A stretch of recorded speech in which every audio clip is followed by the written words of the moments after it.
네, 안녕하세요. 예, 플렉스 웨비나에 오신 여러분 환영합니다. 와, 네네. 아이고, 오늘 먼 길 오시느라고 네, 고생하셨습니다, 리드님. 네네. 네, 오늘도 플렉스 웨비나에 오신 여러분 정말 감사드리고요. 오늘 그동안 웨비나를 들어보신 분들도 계실 거고, 아마 오늘 처음 오신 분들도 계실 텐데, 일단 플렉스 웨비나에서 간단하게 소개해드리고 넘어갈게요. 플렉스 웨비나는 HR 담당자분들이 그동안 HR 현장에서 이제 여러 가지 시도와 이제 실행하신 내용들을 바탕으로 이제 배운 점들 그리고 경험하신 것들을 나누면서 함께 성장을 이제 도모하는 취지의 이제 웨비나입니다. 네, 아마 오늘 이제 신청하고 오신 분들도 많은 또 기대와 또 어떤 내용일지 좀 궁금해하신 분들 많으실 텐데요. 오늘은 이제 말씀드린 대로 스푼 라디오 HR 팀이 이제 4년 동안 스푼 라디오의 성장과 함께 이제 어떤 이제 실행과 또 어떤 것들을 배웠는지 오늘 한번 그 시기별로 좀 대략적인 구간을 나눠서 같이 이제 리드님의 이야기를 들으면서 함께 이제 나누는 자리가 될 것 같아요.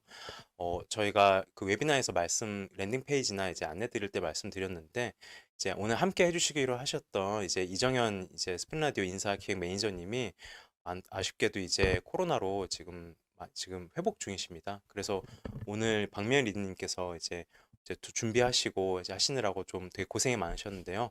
네, 한번 웨비나 이제 발표 시작하시기 전에 뭐 많은 응원과 격려 또 부탁드립니다.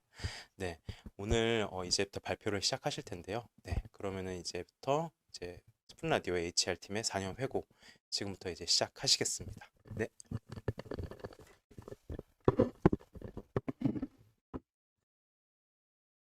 안녕하세요. 스푼라디오 박미연입니다. 앞으로 약 1시간가량 제가 스푼라디오에서 4년 동안 근무하면서 겪었던 일에 대해서 타임라인을 기반으로 회고하는 시간을 가지려고 해요.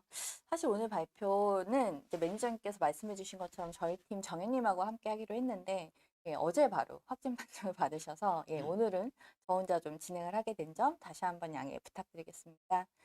사실 회고라는 것이 이제 아쉬웠던 부분에 대해서도 이야기하기 때문에 이런 말씀을 드려도 되나? 아, 좀 창피한데? 이런 고민을 좀 했었거든요. 그렇지만 저희가 이제 시행착오를 말씀드림으로써 혹시라도 다른 분들께 조금이라도 도움이 된다면 조금 또 그마저도 나름의 의미가 있을 것 같아서 이렇게 말씀을 드리게 되었고요.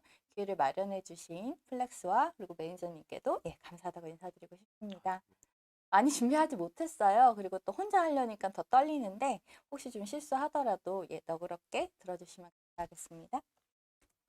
그 본격적인 내용을 말씀드리기에 앞서서 저희 회사 모르고 계신 분들 계실 것 같아요. 간단히 소개해 드리도록 하겠습니다. 플라디오는 글로벌 오디오 소셜 미디어 플랫폼이에요. 2016년 3월 한국에서 서비스를 시작했고요. 22년 12월 현재 약 110명의 직원들이 미국, 일본, 중동 등 총 18개 국가에 서비스를 제공하기 위해서 지금도 열심히 근무 중입니다. 현재 미국 샌프란시스코와 일본 도쿄에 각각 법인이 위치해 있는 글로벌 회사라고 보실 수 있습니다. 스프는 다음과 같은 미션과 비전을 갖고 있는데요. 즉, 다양한 사람들의 이야기와 소리로 우리 모두를 연결시켜주고 결국 세상을 연결시켜주는 새로운 힘이 되고자 하는 목적을 갖고 있습니다. 앞서 말씀드린 것과 같이 2016년도 3월 처음 스푼이 이제 국내 서비스를 런칭했어요.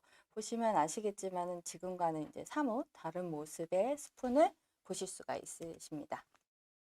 스푼이 어떻게 성장해 오고 글로벌 시장으로 진출했는지에 대해서 이제 연대기별로 간략하게 정리해 보았거든요. 보시면 아시겠지만 꾸준히 저희가 이제 글로벌 시장을 개척해 오고 있습니다.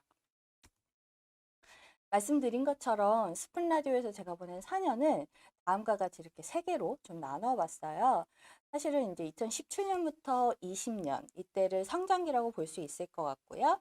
20년부터 21년을 정체기, 그리고 21년 10월부터가 좀 난관, 뭐 혹은 위기 이렇게 볼 수 있을 것 같은데요.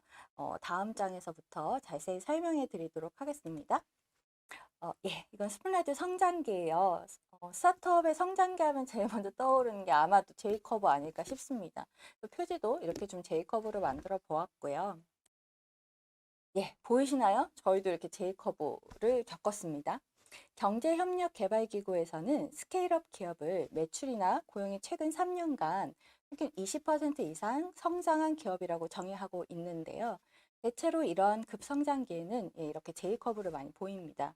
저희도 보시면은 17년부터 18년까지 매출이 10배 성장했고요. 18년부터 19년까지 2배 성장을 했죠. 이렇게 급성장하다 보니까 기존의 구성원들만으로는 성장을 감당하기 어려운 시점이 되게 되고요. 그건 결국 신규 인력 채용의 니즈로 이어집니다. 다시 말해서 스타트업이 성장 모멘텀을 찍을 때는 가파른 성장 속도를 뒷받침하기 위해서 채용에 필요한 여러 가지 준비를 해야 합니다. 실제로 저희 회사 역시 이때 신규 인력분들이 많이 채용되었어요. 구성원 수도 자연스럽게 증가했죠. 18년에 49분, 19년에 79, 이렇게 입사를 하셨어요. 저는 18년 12월에 입사를 했습니다. 사업의 급격한 확장으로 신규 채용의 니즈가 증가한다는 것은 곧 어떻게 신속하면서도 우수한 인재를 채용할 것인가의 문제로 기결된다고 볼 수 있습니다. 일단 필요한 인재를 신속하게 많이 채용하려면 그 일을 전담하는 사람이 필요합니다. 즉 채용 담당자인데요. 저희 대표님이 저희 회사 1호 리크루터시고 그다음에 저를 채용하고 나서는 바로 채용 담당자부터 이제 채용을 하셨어요. 그 다음에는 채용 단계별로 효율적이고 표준화된 절차를 수립하는 게 좀 필요할 것 같아요. 다름 아니라 뭐 신규 채용 포지션 어떠한 기준으로 오픈을 할 거냐, 서류 심사, 인터뷰, 처우 협상, 그러니까 각 단계별마다 관여자, 협조자, 의사결정권자는 누구이고 이들이 어떤 기준으로 어떠한 논의 과정을 거쳐서 의사결정을 하는지 원칙과 방법을 미리 정해두는 것이 중요합니다. 이러한 프로세스를 최적화하는 그런 과정을 통해서 효율성, 즉 속도를 높이는 것은 물론이고 누가 어떻게 어떤 기준을 갖고 논의한다는 내용은 채용의 질을 높이는 데도 중요하게 작용할 수 있습니다. 그래서 저희도 말씀드린 것처럼 이제 각 단계별로 무슨 일을 누가 어느 기간 동안 하고 오너십은 누구한테 있고 관련 문서는 무엇인지 이제 그것부터 도식화해서 공유했어요. 저희 대표님이 누구보다 인사 채용을 중요하다는 생각을 갖고 계셨기 때문에 그 부분에 예나 지금이나 관심이 많으신데요. 그래서인지 이런 해당 프로세스를 만들자마자 이제 직접 리드분들이 계시는 채널에 공유를 해주셨어요. 그리고 앞으로는 우리는 이러이러한 절차를 따라서 채용을 할 것이다. 라고 말씀을 해주셨습니다. 이렇게 그 CEO분들을 위시한 경영진분들의 어떤 적극적인 스폰서십이 뭐 다 잘 아시겠지만 새로운 변화를 추진하는 데 있어서 많이 도움이 되는 것 같습니다. 이전 장표에서 말씀드린 것처럼 프로세스를 수립해서 직원분들을 채용하기는 했는데 사실은 필요한 사람이 많고 아무리 J커브를 그릴 만큼 급성장한다고는 해도 스타트업이 사실 채용 시장 내에서 이제 엄청 많은 사람들이 지원할 만큼 브랜딩 파워를 갖지 못한 경우가 많이 있거든요. 그러니까 현실은 지원자들이 양적으로도 많이 들어오지 않고 들어오시는 지원자분들의 이력서의 질도 그렇게 다 좋지 않은 거죠. 그리고 또 채용 전에 충분히 검증해야 되지만 실제로 스타트업에서 면접관 분들이 어떤 도구를 사용해서 인재를 어떻게 검증해야 하는지에 대해서 익숙하지 않으신 분들도 많으시고요. 그러니까 탤런트 풀 자체도 되게 작고 이러한 상황에서 적절한 검증 방법을 알지 못한 채 또 빠르게 인력을 채용하다 보니까 채용 후 면접에서 후보자가 보였던 역량과 차이가 크다. 이러한 피드백이 종종 있었습니다. 더욱이 이들이 잘 적응해서 충분히 역량을 발휘할 수 있게 도와주는 온보딩 제도도 없다 보니까 어렵게 그 채용한 직원이 적응하지 못해서 자신의 역량을 발휘하지 못하고 나가게 되는 경우가 종종 발생하기도 했어요. 입사자 케어를 하지 못했으니까 매니저나 직원이 상호 간에 어떠한 기대를 하고 있었고 어떻게 평가했는지 수습기간 3개월이 다 되어 가는데도 모르는 경우가 있는 거예요. 그래서 이러한 문제를 어떻게 하면 해결할 수 있을까 하다가 수습기간 동안 적응을 도와줄 수 있는 이제 제도를 마련하게 되었습니다. 또한 면담에 익숙하지 않은 매니저분들이 많이 계시잖아요. 그러니까 면담을 하세요 그러는데 면담을 어떻게 해요? 뭐 이런 이제 질문을 하시니까 면담을 이러이러한 질문을 활용하세요라고 해서 그 저희가 피드백 면담 때 사용하실 수 있는 이제 그 질문도 만들어 드렸고요. 이러한 수습관리 프로그램을 통해서 입사 후 일주일 내 목표와 과제를 수립하고 아무리 못해도 한 달에 한 번은 매니저와 서로의 기대 수준에 대해서 논의할 수 있도록 했습니다. 이거를 처음에 하자마자 사실은 되게 반발이라고까지는 안 하시죠, 그냥. 예, 그래서 저희가 일일이 이제 확인해가지고 문서를 다 받았고요. 굉장히 귀찮아 하셨는데, 이제는 어느 정도 예, 많이 안착이 된 것 같습니다. 이러한 프로그램을 통해서 신규 직원의 조기 적응을 도와줄 수가 있어요. 즉, 들어와서 내가 뭘 어떻게 해야지 되는지 모르겠다. 이러한 어떤 문제를 미연에 방지할 수 있고요. 그다음에 또 사실은 사수분들이 굉장히 바쁘시잖아요. 바쁘시다 보니까 이제 이런 것들을 잘 못 챙겨주시는데 인사팀에서 하라고 하니까 이제 좀 챙길 수밖에 없는 이런 상황이 되는 거고요.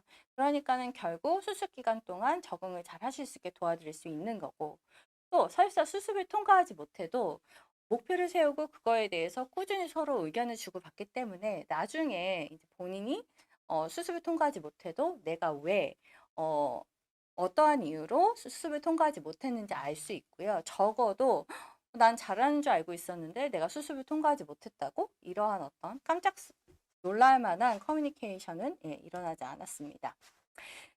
지금까지 말씀드린 신규 직원 수습 관리 프로그램은 사실은 채용 이후의 관리 프로세스인데요. 채용 이전, 그러니까 그런 이후가 아니라 채용 자체를 잘하면 그런 프로그램에 들어가는 공수 자체를 줄일 수 있잖아요. 그래서 면접 장면에서 후보자분들을 더욱 잘 검증할 수 있게 도와달라. 이런 요청이 있었고, 그 다음에 또 면접관 교육을 저희가 준비한 이유는 후보자 경험 관리 차원이었어요. 채용 시 내부 고객만큼이나 중요한 게 외부 고객이잖아요. 후보자분들인데 점점 면접자가 많아지면서 면접에 좋지 않은 후기가 마구 올라오기 시작했습니다. 그래서 면접에 대한 인식을 바꾸는 게 제일 중요하다고 생각했습니다.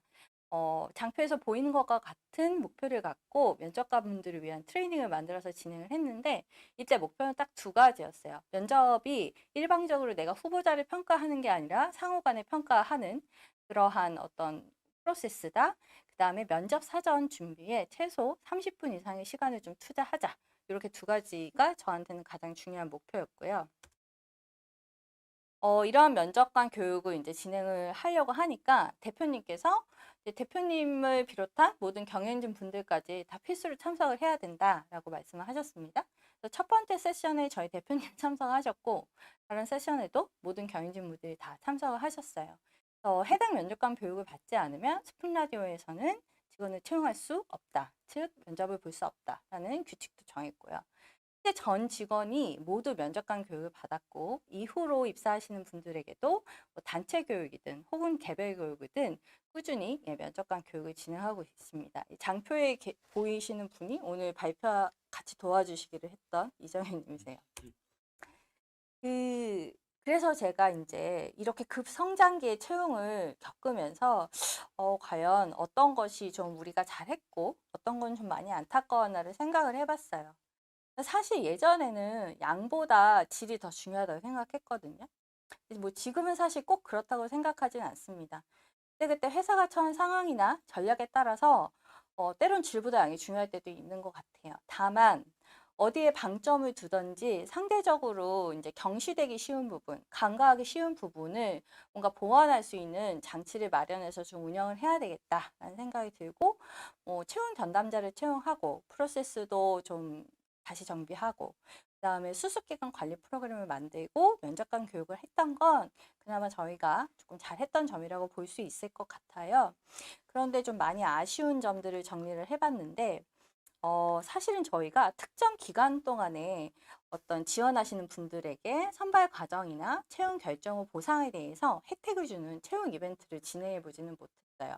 이거는 뭐 잘못한 일은 아니겠지만 좀 한번 해봤으면 참 좋았을 텐데 라는 이제 그런 아쉬움이 들고, 얘기를 들어보니까 신입을 뽑을 때는 이러한 채용 이벤트가 좀 효과가 있는데 경력직을 뽑을 때는 별 효과가 없다. 뭐 이런 얘기들이 좀 있어서 진짜 어떤지 한번 보고 싶다는 생각을 했고, 그리고 이제 놓치기 아까운 훌륭한 인재는 이제 자리를 만들어서 채용해야 된다. 막 이러한 얘기를 또 듣고 그렇게 했거든요. 그래서 저희가 원래 팀 한 명을 채용을 하려고 했었어요. 근데 이제 놓치기 아까운 이제 세 분이 나타나신 거죠. 그래서 이제 세 분을 동시에 채용을 했는데 실제로 한 분은 한 달도 안 돼서 퇴사하셨고, 가장 오래 계신 분도 1년 정도 계시다가 퇴사를 하셨어요. 그래서 왜 그럴까 생각을 해봤더니 훌륭한 인재일수록 이제 본인이 성과를 내고 더 기여하고 싶어 하는데 각각 해야 되는 R&R이 명확하지 않은 상황에서 세 명을 채용하니까 되게 그분들이 혼란스러웠었던 것 같아요.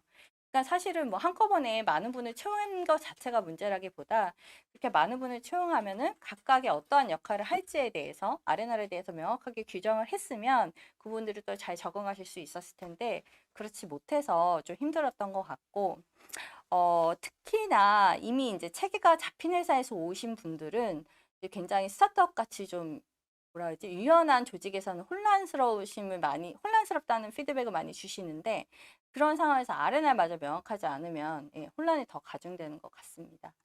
같은 맥락으로 사람을 처음 뽑다 보니까 예, 죄송합니다. 막연히 어떠한 역할을 하는 사람이 필요는 한데 정확하게 그 사람이 어떠한 역량과 경험을 갖고 있어야 되는지는 잘 모르겠는 거예요. 이게 이제 저희 같은 경우는 광고 PM을 뽑을 때 그랬어요. 이분이 어떤 일을 하는지 대략은 알겠는데 이분이 정확하게 어떠한 역량을 갖고 계셔야 되는지가 이제 명확하지 않았고 플러스 저희가 그걸 검증할 수 있는 역량도 가지고 있지 않았죠. 근데 이분도 엄청 혼란스러워 하시다가 퇴사를 하셨어요. 제가 말씀드리고 싶은 건 이럴 경우에는 최대한 해당 분야 이제 전문가분들 좀 외부에서라도 초빙해서 이런 것들을 잘 이제 살펴보고 채용했으면 좋겠다. 라는 생각이 들었고 마지막으로 사실 이게 제일 아쉬운데 선제적으로 대응한 게 별로 없는 것 같아요.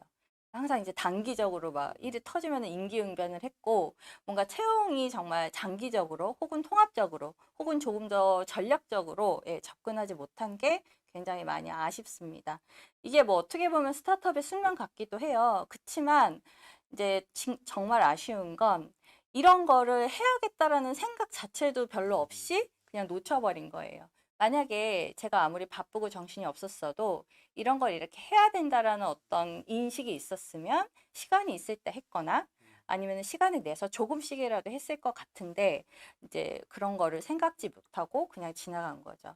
예를 들자면 이제 채용 브랜딩 같은 거예요. 처음에 이제 후보자들이 면접을 막 보니까 저희 회사에 대한 정보를 찾아볼 수가 없어서 지원을 망설였다. 이런 얘기를 하셨는데 그렇다면은 그때부터 저희가 브랜딩 컨텐츠를 만들어서 막 게시를 했거든요. 그걸 좀 이전부터 선제적으로 했으면 얼마나 좋았을까. 이런 생각이 들었고, 브랜딩이라는 게 이제 더 잘 아시겠지만, 단시간 내에 할 수가 없으니까, 처음부터 이제 차곡차곡 하나하나씩 쌓는 게 중요한데, 이제 그런 걸 못한 거죠. 그리고 너무 거창하게 생각하기보다는 구성원들이 무슨 일을 어떻게 하는지 글이나 영상으로 이 로그를 남겨놓는 것만으로도 사실은 나중에 이렇게 쌓이면 꽤나 큰 힘을 발휘하는 것 같아요. 그래서 그런 게 아쉬웠고 또 채용 브랜딩이라는 것도 결국에는 어떤 일관적인 메시지를 잡아서 이렇게 좀 체계적으로 구성해서 가야 되는데 저희는 그냥 닥쳐서 막 급하게 가느냐고 체계적으로 그렇게 접근하지도 못했어요. 예. 그리고 두 번째는 이제 조직 구조입니다. 회사 전체의 업무 프로세스를 좀 정리하고 우리 회사에서 가장 핵심적인 부가가치를 생산해내는 밸류 체인을 도식화해서 이제 직접 그려보는 거죠. 그래서 워크플로우에 문제는 없는지 이러한 업무 흐름을 보다 효율적으로 혹은 효과적으로 가져가려면 어떻게 조직 구조를 가져가는 게 좋을지 그래서 뭐 많이 얘기하는 기능 조직 혹은 목적 조직 매트리스 조직 이런 것들 중에서 우리 조직의 단계에 맞는 혹은 우리 구성원들 역량에 맞는 조직 형태는 어떠한 형태인지 미리미리 이제 고민을 하고 조직 구조를 생각을 한 다음에 또 채용으로도 연결시킬 수가 있어야 되는데 이런 것도 제가 잘 못한 것 같아요. 그래서 그게 많이 아쉽고 그러면서 이제 미리미리 저희가 어떠한 향후 니즈가 있는 포지션이 어떠한 포지션이라고 생각을 하면 그 해당 포지션에 있는 근무하고 있는 사람들과 네트워킹을 통해서 파이프라인을 미리 구축을 해 놓는 거죠. 그러면 나중에 그 인재가 필요할 때 저희가 훨씬 더 빠르게 고퀄리티의 인력을 채용할 수 있었을 텐데 그걸 다 하지 못했습니다. 그걸 좀 아쉬워서 만약에 급성장기 채용을 예, 준비하시는 분들이 계신다면 바쁘시겠지만 이런 부분들도 예, 조금 살펴보셨으면 좋겠다. 이렇게 말씀을 드리고 싶습니다. 다음은 이제 해외 팀 빌딩으로 조금 넘어갈게요. 예, 급성장이랑 해외 팀 빌딩은 사실 다른 카테고리로 분류할 수도 있는데 일단 팀 빌딩에서 가장 중요한 부분이 이제 지금까지 말씀드린 채용과 관련이 깊고 또 저희 스푼라디오 같은 경우는 실제로 급성장하는 시기에 해외 팀 빌딩도 같이 일어났어요. 그래서 이렇게 같이 묶어봤고요. 해외 팀 빌딩을 할 때 가장 중요한 거는 현지 언어, 문화를 아는 구성원을 채용하는 것이 가장 중요합니다. 그러기 위해서 이제 두 가지 방법이 있겠죠. 현지인을 채용하는 거죠. 그거는 저희 이제 베트남이나 인도네시아 법인 같은 경우가 해당이 되는데 저희 대표님이 미리 해당 국가에 가서 면접 보고 현지인들을 채용을 하셨어요. 근데 이제 거기서 채용을 해서 거기다 두고 오는 게 아니라 해당 국가 팀의 리더분을 이제 한국으로 모셔와가지고 온보딩을 하고 그 다음에 싱크를 맞춰서 해당 국가로 파견하는 그런 형태를 취했고요. 그렇지만 이제 저희가 진짜 좀 효과를 보고 있는 방법은 바로 이제 한국에 국내 체류직인 외국인 인력들을 채용해서 이제 팀을 빌딩하는 겁니다. 이렇게 채용한 외국인 구성원들이 한국 오피스에서 스푼 라디오 서비스 그리고 조직 문화를 충분히 익히고 한국 오피스에서 그대로 근무할 수도 있고 해외 현지에서 리모트로 일을 할 수도 있어요. 뭐 더 잘 아시겠지만 조직 문화라는 게 뭐 명문화하고 일일이 교육한다고 체화할 수 있는 게 아니기 때문에 가장 좋은 방법은 이제 함께 생활하면서 이제 그런 것을 익히는 거고요. 저희가 채용할 때는 주로 해당 국가 사람들이 모여 있는 커뮤니티를 많이 이용을 했습니다. 뭐 카페, 밴드 이런 거 있잖아요. 거기다가 많이 올렸고, 그 다음에 또 직원 추천제도. 여기 이제 보시면 저희 아래 있는 부분이 메나팀 이제 지금 퇴사하신 분도 계시지만, 근데 이분들은 거의 다 아름아름 해서 들어오신 분들이에요. 적응도 빠르고, 예, 여러모로 다 좋았습니다. 그런데 이런 부분은 저희가 조금 잘 했던 것 같은데, 좀 아쉬운 부분들을 이제 조금 말씀을 드리자면, 이제 말씀드린 것과 유사한 부분인데, 여기에서도 저희가 뭔가 선제적으로 하지는 못한 거예요. 사실은 이제 인력이 늘어나면서 해외 팀의 인원도 이제 많이 늘어났거든요. 해외 팀의 인원들도 빠른 속도로 늘어나고 있다라는 것을 저희가 인지를 하고, 이제 해외 법인 는 어떨 때 수립을 한다. 뭐 이런 걸 룰로 딱 정해 놓는 거죠. 이를테면 해외 팀은 어떠한 기준으로 뭐 어떻게 팀을 확장한다. 뭐 인원이 언제 될 때 사무소에서 법인으로 만든다. 해외에 있는 팀 리드는 어떠한 권한을 갖는다. 어떤 부분은 이렇게 관리한다. 이런 것들을 좀 이렇게 세팅해 놨으면 훨씬 좋았을 텐데 그걸 저희가 따로 이렇게 룰로 만들어 놓지는 않았고요. 그다음에 또 현지에서 그분들이 현지 인원들을 관리하는 어떤 체계를 수립하는 거, 그 부분도 저희가 뭐 미리 준비하지는 못했어요. 그리고 현지 구성원들의 멘탈 케어. 아무래도 떨어져 계시니까 소속감 같은 것도 조금 더 떨어질 수 있거든요. 그런 걸 저희가 어떻게 하면 미리미리 조금 이렇게 신경을 써서 떨어지기 전에 신경 썼으면 좋은데 이미 문제가 많이 발생을 하고 나서 놓쳤네. 어떻게 하면 소속감을 올릴 수 있지? 이런 식의 이제 대응이 많았거든요. 그래서 그게 되게 아쉬웠고 사실은 이제 해외보다는 눈앞에 보이는 국내 팀, 국내에 있는 구성원분들의 채용, 이분들의 니즈 사항에 저희가 이제 더 민감하게 반응해서 그런 건데, 그래서 제가 이제 말씀드리고 싶은 건 해외 지역 담당자를 좀 두셨으면 좋겠어요. 그게 무슨 그 지역의 인사 담당자를 한 번에 딱 채용을 하기에는 우리가 인력이 부족하니까 그렇게 하기보다는 이제 겸임으로라도 해당 역할을 좀 할 수가 있게, 예, 이것도 일종의 HR 비즈니스 파트너라고 보셔도 될 것 같고요. 예를 들어서 그냥 거창하게 안 해도 예를 들어서 우리 인사팀에서는 뭐 A라는 사람이 일본 담당이다. 그러면 그분의 역할은 저희 인사팀에서 무슨 어떤 일을 진행하거나 회의를 할 때 항상 이 말씀을 해주는 거예요. 일본은 어떻게 해야 되나요? 뭐 이렇게만 말씀을 해주셔도 저희가 잊지 않고 그 부분을 생각을 할 수가 있거든요. 사실 저희도 이런 분이 안 계셔서 많이 놓치다가 최근엔 아예 일본에 계신 일본 멤버를 저희 팀 소속으로 옮겼어요.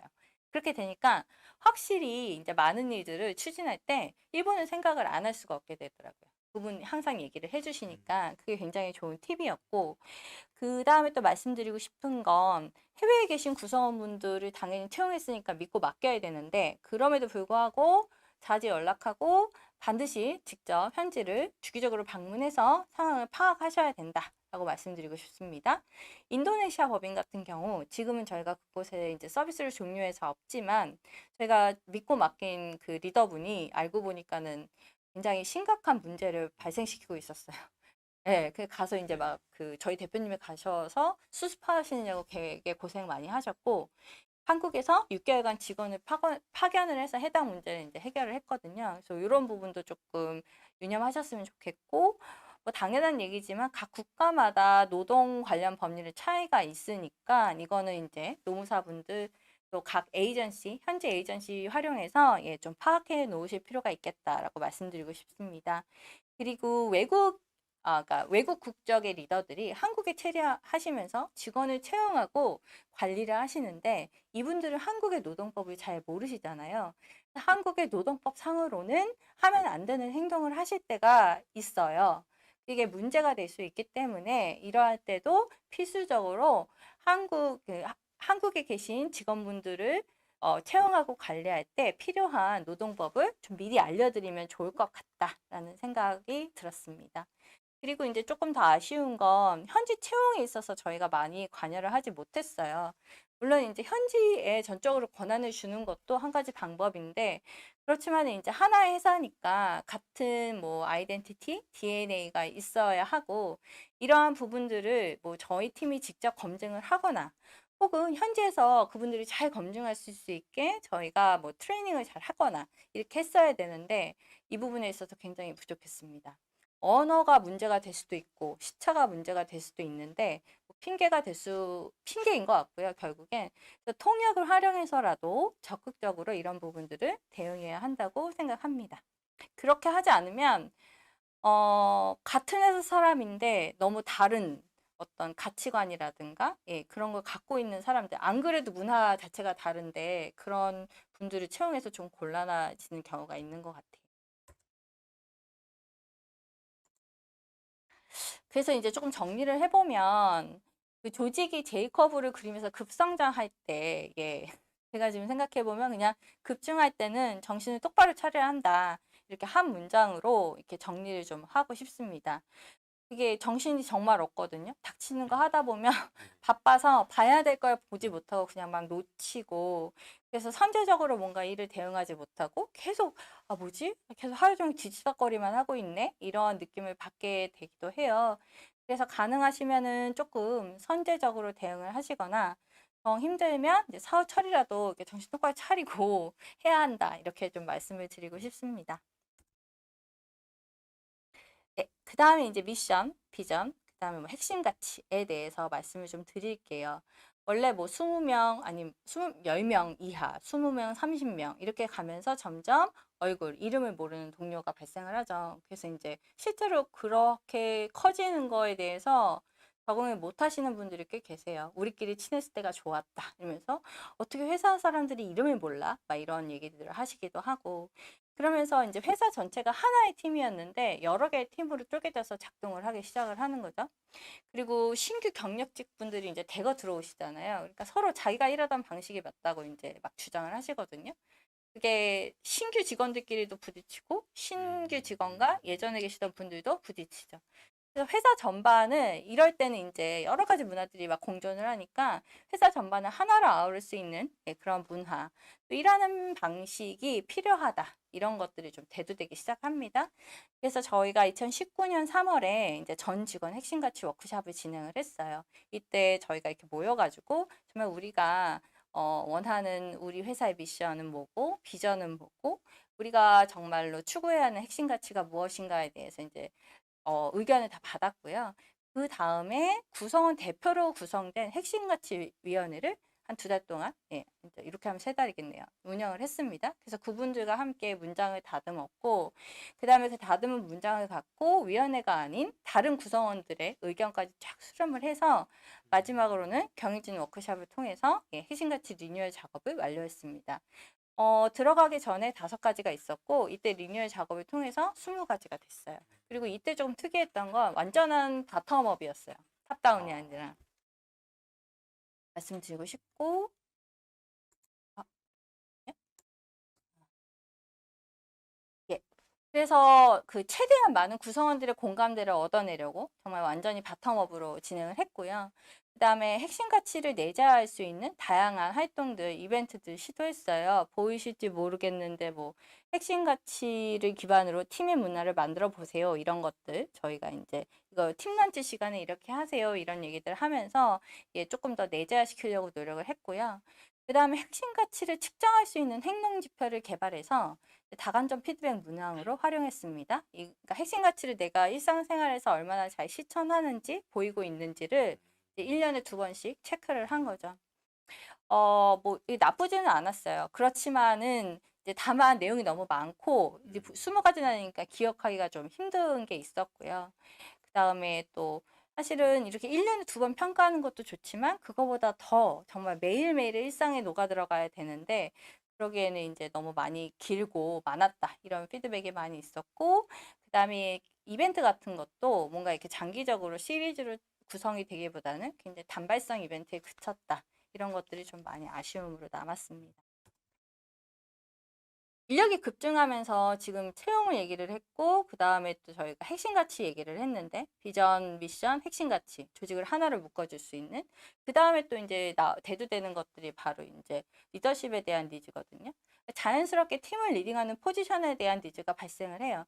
그러면 각 팀에서 팀의 업무를 리딩할 수 있을 만큼 경력과 전문성을 갖추고 있는 시니어분들을 팀의 리더로 임명을 하게 되죠.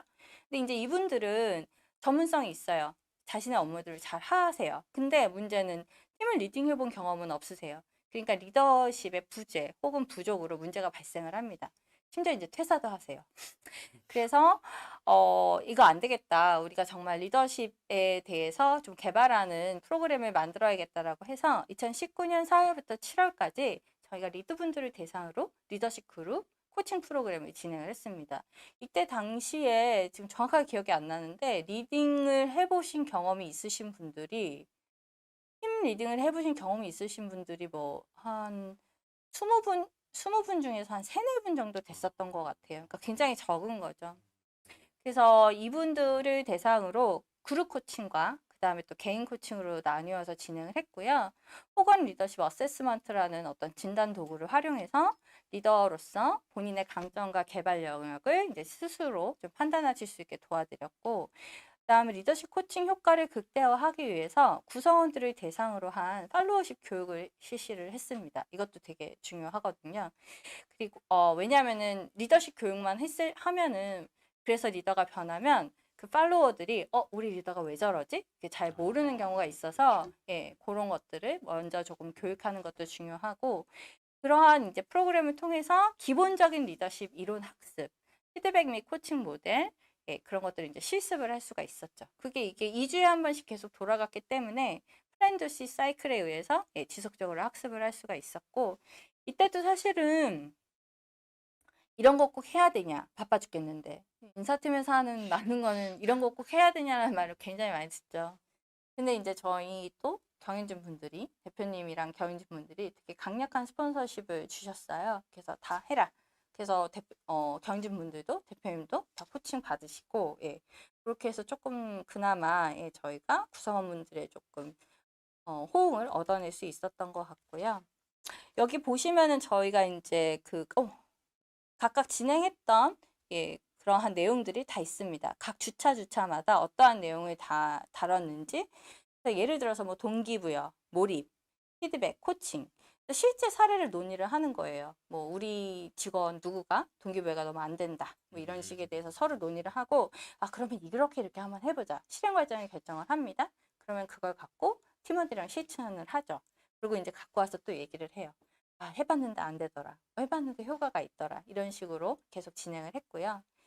그 다음에 동기부여 몰입, 뭐 자유가 책임 이러한 어떤 기본적인 리더십 개념 그리고 이론에 대해서 학습을 했고 사실은 이렇게 시간을 따로 할애하지 않으면 리더십에 대해서 진지하게 고민할 수 있는 어떤 시간이 별로 없거든요. 시간 내기가 되게 힘든데 어쨌든 이 시간만큼은 이제 좀 더 진지하게 깊이 있게 이론을 기반으로 리더십을 고민할 수 있었다. 플러스 실천해 볼 수도 있었다. 이런 점에 있어서 굉장히 좀 좋았던 것 같아요. 이러한 리더십 코칭이 생기면서 프로그램을 통해서 이제 저희가 직원분들이랑 매니저분들 1대1 피드백 미팅이 생기기 시작을 한 거죠. 그래서 뭐 왜 이래? 이렇게도 하지만 저희 팔로우십 교육을 했기 때문에 그래도 그러한 어떤 부작용이 조금 적었고 그다음에 그 리더가 설사 면담을 잘 하지 못한다고 해도 어떤 개개인의 애로사항 혹은 경력 개발에 대해서 관심을 보이는 것만으로도 굉장히 구성원들이 긍정적으로 받아들였다라고 말씀드리고 싶습니다. 그리고 또 하나 효과가 있었는데 이 팀 리더분들이 2주에 한 번씩 계속 모이잖아요. 그래서 막 자기 애로사항을 통해놓죠. 그러면은 뭘 알 수 있냐면, 아, 나만 힘든 게 아니네. 저 사람도 힘드네. 그렇죠. 예, 예, 네. 이런 것도 이제 알게 되고, 그 팀의 상황에 대해서도, 다른 팀의 상황에 대해서도 더 잘 알 수가 있게 되고, 그리고 저희가 일부를 때 뭐 개발, 그다음에 운영, 마케팅 다 섞었거든요.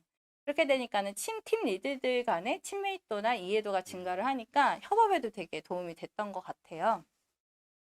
그래서 그런 것들이 좀 이 프로그램의 성과 아니었을까라고 말씀을 드릴 수 있고, 만약에 이런 거를 조금 실행을 하신다면, 이제 제가 말씀드리고 싶은 건 뭐 일회성, 일방적인 강의가 아니라 플랜드 C 사이클에 의해서 계속 해보고 실천하고 이런 것, 이 프로그램을 통해서 그렇게 할 수 있는 그러한 프로그램을 좀 운영하시면 더 좋을 것 같다라는 생각이 들었고요.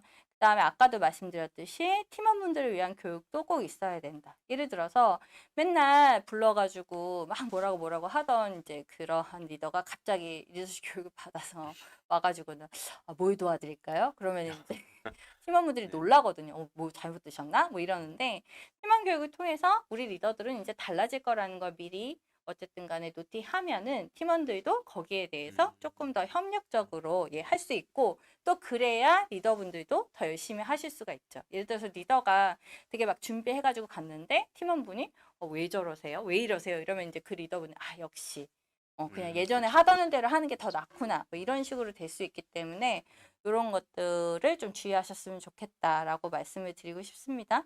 아쉬운 점을 좀 꼽자면 이거 했을 때 말씀드린 것처럼 막 바빠서 힘들다는 피드백이 되게 많으셨어요. 그래서 제가 19년에 실시하고 20년과 21년에 지속하지 못했습니다. 그러니까는 19년에 피드백 코칭 대화가 왜 필요하고 어떻게 도움이 되는지 알게 됐지만 뭔가 꾸준히 지속하지 못하니까 대화 모델을 완전히 내재하지 못한 것 같다는 생각이 들었고 만약에 저희가 이거를 꾸준히 지속했으면 그 사람들에게 그러한 어떤 대화 모델이 훨씬 더 내재되지 않았을까? 이런 생각이 들어서 좀 되게 후회했어요. 그 리더십 관련해서는 사실 성과가 단시간에 나타나기 어려운 영역이기 때문에 뭐 현업에서 좀 바쁘다고 해도 장기적인 관점을 갖고 그냥 이렇게 뚝심 있게 좀 밀고 나가야 되는데 어떻게 보면 저도 아, 이것도 중요하지만 그렇게 바쁘다고 하는데 거기에 먼저 더 올인해야 되는 거 아닐까? 뭐 이런 생각을 했던 것 같아서 그게 약간 예, 지금으로서는 아쉽다라고 말씀을 드리고 싶고 그다음에 꼭 이런 거 하실 때 경영진 분들의 스폰서십을 얻어내는 것이 중요하다라는 것을 말씀드리고 싶습니다. 음.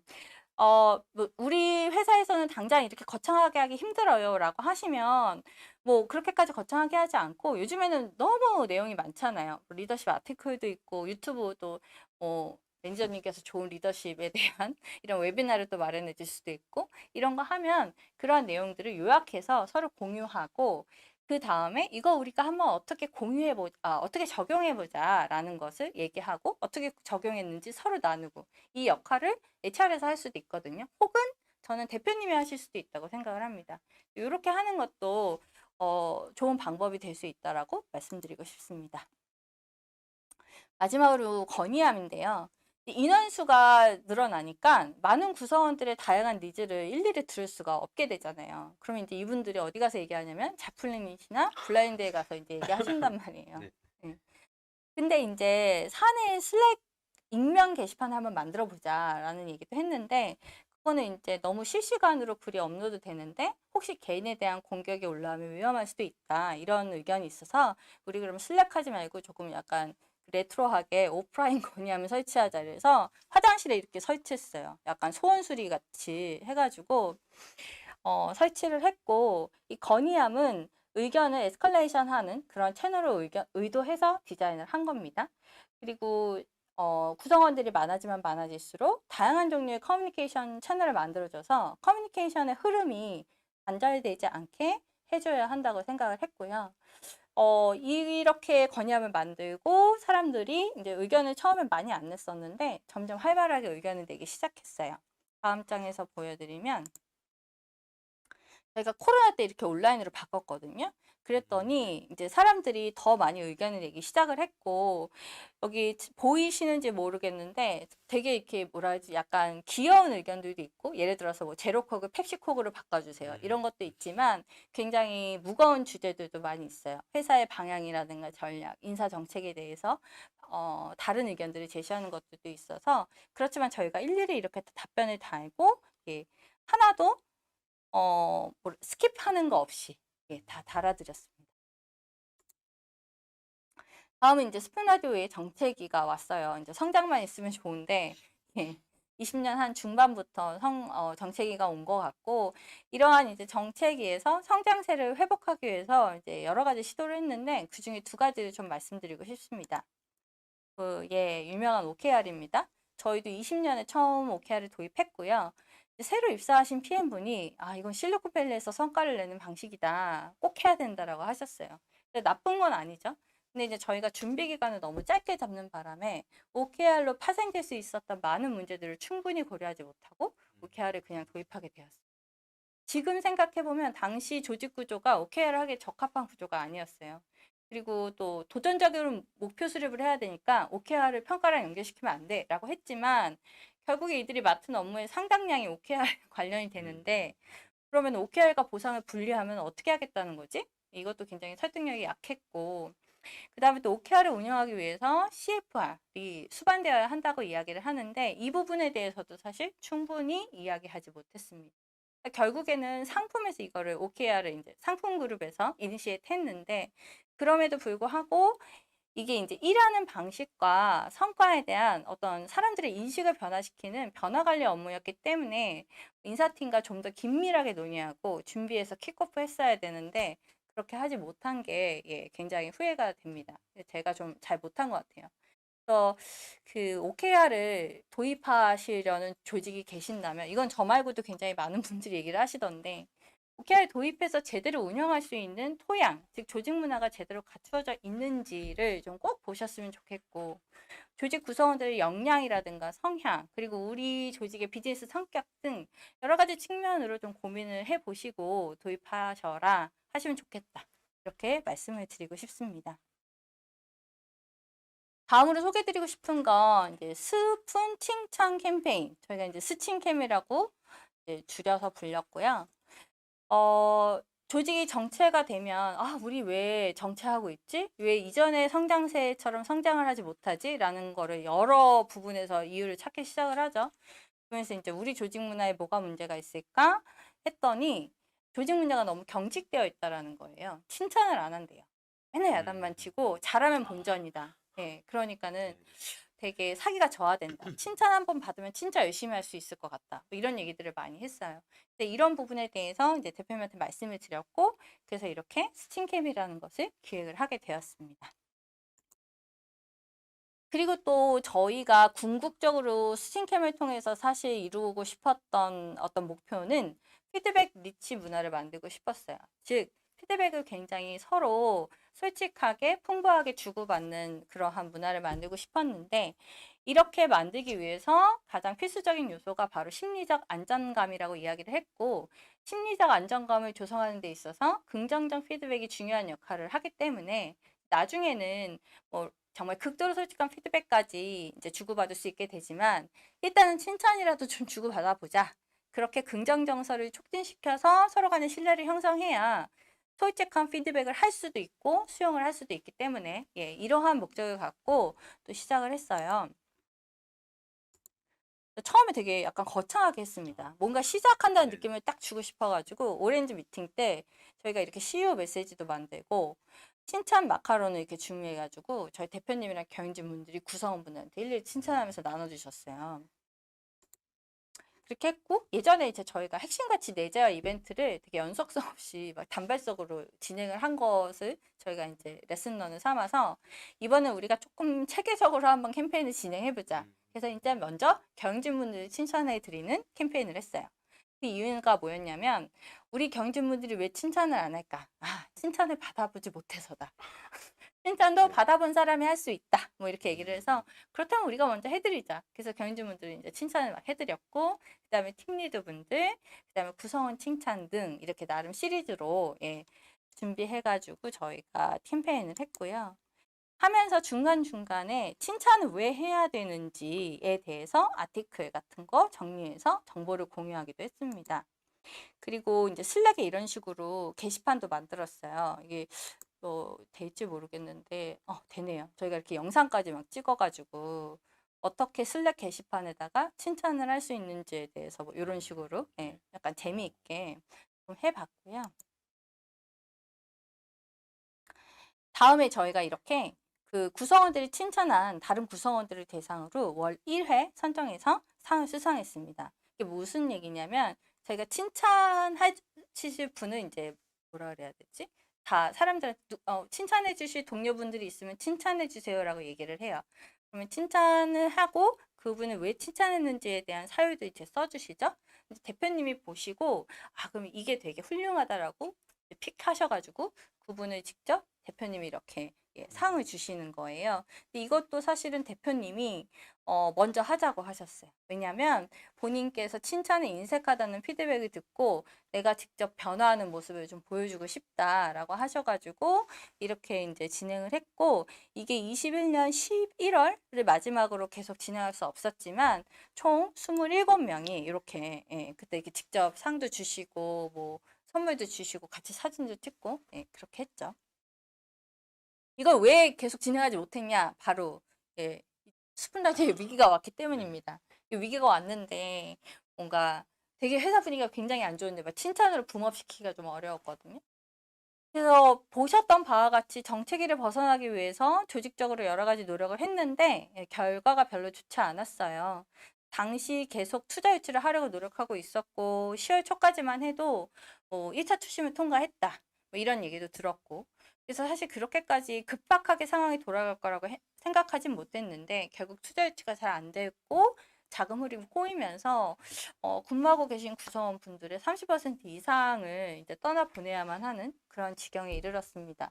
이게 뭐 사실은 굉장히 자세한 부분까지 말씀드리기에는 민감한 내용이어서 좀 아쉽지만 어쨌든 상황이 매우 급박하게 돌아갔다라고 말씀드리고 싶고, 회사를 나가신 분들, 뭐 대표님, 그리고 남아 계셨던 분들 다 매우 힘든 시간을 보냈던 것 같아요. 마치 이제 끝이 보이지 않는 터널을 지나가는 느낌이었다고 말씀을 드리고 싶습니다. 근데 뭐 또 그렇게 힘들어하고 있을 수만은 없잖아요. 그래서 연초부터 어떻게 하면 우리가 재기를 위해서 다시 달릴 수 있을까? 그 준비를 하기 시작을 했고요. 현금 흐름이 나빠진 이유가 공격적으로 마케팅 비용을 쏟아부었기 때문이었는데, 그렇기 때문에 일단 마케팅 비용을 줄이고 회사 현금 흐름에 도움이 되면서도 구성원들을 하나로 뭉칠 수 있게 해주는 목표를 설정을 했습니다. 예. 그리고 또한 조직 구조 역시 마케팅 비용을 잘 관리할 수 있는 비용 효율적인 구조로 변경했습니다. 인력을 효율적으로 활용하는 데는 목적 조직보다 기능 조직이 유리하기 때문에 목적 조직으로 운영하던 일부 조직을 기능 조직으로 개편했어요. 사실 이때 되게 반대하시는 분들도 계셨었는데 이분들이 끝까지 반대하지 않으시고 회사 전체 이익을 위해서 일단 본인들의 주장을 철회하고 비용을 최소화할 수 있는 조직 개편 방향에 모두 이제 커밋해 주셔서 그 부분에 대해서는 다시 한번 되게 감사하다는 말씀을 드리고 싶고요. 목표를 이제 수립을 하고 조직 구조를 개편을 했죠. 그럼 이제 잘 되면 좋은데 사람들이 얘기를 하는 게 이전과 동일한 방식으로 일한다면 좋은 결과를 낼 수 없을 것이다 라고 이야기를 하는 거예요. 말씀드린 그 목표를 갖고 각 그룹마다 어떻게 하면 우리가 이 목표를 달성할 수 있을지에 대해서 워크숍을 하는데 그것도 좋지만 우리 회사 지금 조직 문화가 문제예요. 어수선한 조직 분위기가 문제예요. 사람들이 회사에서 일을 하면서 의미를 느끼지 못해요. 동기부여가 안 돼요. 이런 여러 가지 의견들이 있어서 저희가 그러면 어떻게 해야 되지? 라고 생각을 하다가 그러면 일단 조직 문화에 대해서 조금 정비하고 넘어가자라는 결론에 이르게 됐고요. 실제로 이 장표는 저희 구성원분들과 공유했던 장표입니다. 이러한 이유로 저희가 이제 경영진분들이랑 모여서 조직 문화 TF를 만들어서 운영하기 시작했습니다. 지금 보시는 것처럼 이러한 일정으로 진짜 진행이 됐어요. 뭐 일주일에 한 번씩 혹은 2주일에 한 번씩 모여가지고 우리 조직이 이런 문제를 갖고 있고 이거에 대해서 논의하고 이걸 조금 더 증가시키기 위해서 혹은 감소시키기 위해서 어떻게 해야 되는지 이러한 어떤 플로우를 진행이 됐고 가장 먼저 나온 얘기가 19년에 수립한 핵심 가치에 대한 이야기였어요. 그때 당시에 이제 바텀업을 열심히 잘 했는데 사람들이 이제 그거는 뭐 포스터 벽에 붙어 있는 포스터 그 이상도 이하도 아니다. 핵심 가치가 일하는 박싱구로 작동하지 않는다. 이런 얘기들이 굉장히 많았어요. 그러니까 핵심 가치라는 게 결국 일하는 방식이자 태도 그리고 의사결정 기준으로서 역할을 하는데 그거가 이제 작동을 하지 않는다고 하니까 좋다. 그럼 우리 다시 리뉴얼 하자라는 결론에 이르렀고 저희가 19년 당시에는 우리가 뭐 성장하기 위해서 정말 좋은 회사를 만들기 위해서 어떻게 일해야 되지? 약간 조금 더 막연했다고 한다면 저희가 올해 핵심 가치 만들 때는 지금의 위기를 극복하기 위해서 우리에게 필요한 일하는 방식, 태도가 무엇인가라고 논의를 하기 시작을 했고 그래서 총 8개가 나왔습니다. 그리고 그동안은 사실 잘하는 사람들이 뭔가 자율적으로 일할 수 있는 조직 문화라기보단 어떻게 보면 약간 체리피커들을 통제하기 위한 조직 문화라는 피드백도 굉장히 많이 있었어요.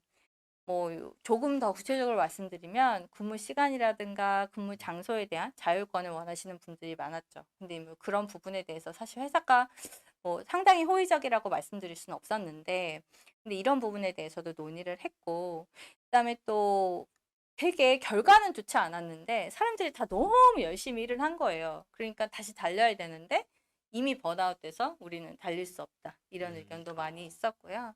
근데 이러한 문제들에 대해서 여기 포스트잇에 붙여 있는 것들에 대해서 이제 다 진짜 논의를 했었어요. 뭐 그러니까 전부 다 하지는 못했지만 예, 다뤘고 그래서 이러한 어떤 주제들을 논의하는 과정 그리고 결과에 대해서 매월 오렌지 미팅에서 구성원들의 분에게 공유를 드렸습니다. 이게 보시고 계신 게 새롭게 정비한 8가지 핵심 가치예요.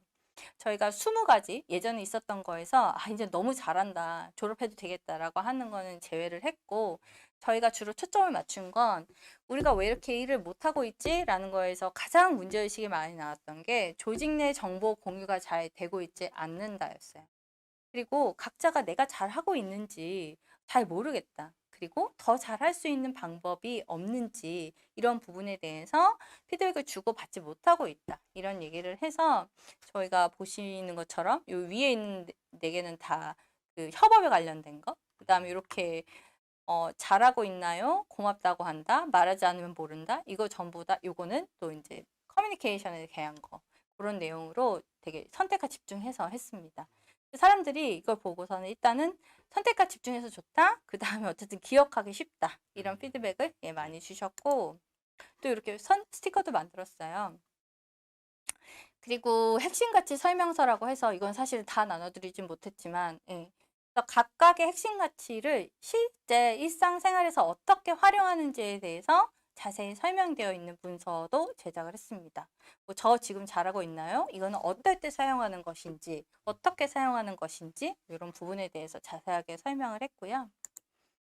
아까도 말씀드렸지만 저희 회사의 어떤 조직 문화가 자유가 책임에 기반한다고 보다는 뭐 체리피커들을 잡아내는데 조금 더 초점이 맞춰져 있었던 것 같은데 이번에 완전히 이제 바꾼 거죠.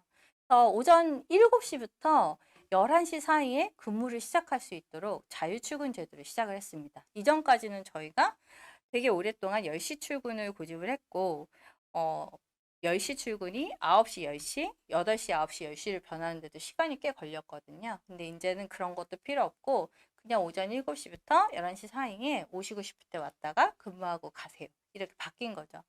그다음에 재택근무 가능 일수도 일주일에 최대 3일까지 확대를 했습니다. 근데 여기서 그치지 않고 국내뿐만이 아니라 국외 어디서든지 원하시는 곳에서 근무할 수 있도록 워케이션 제도도 도입했습니다.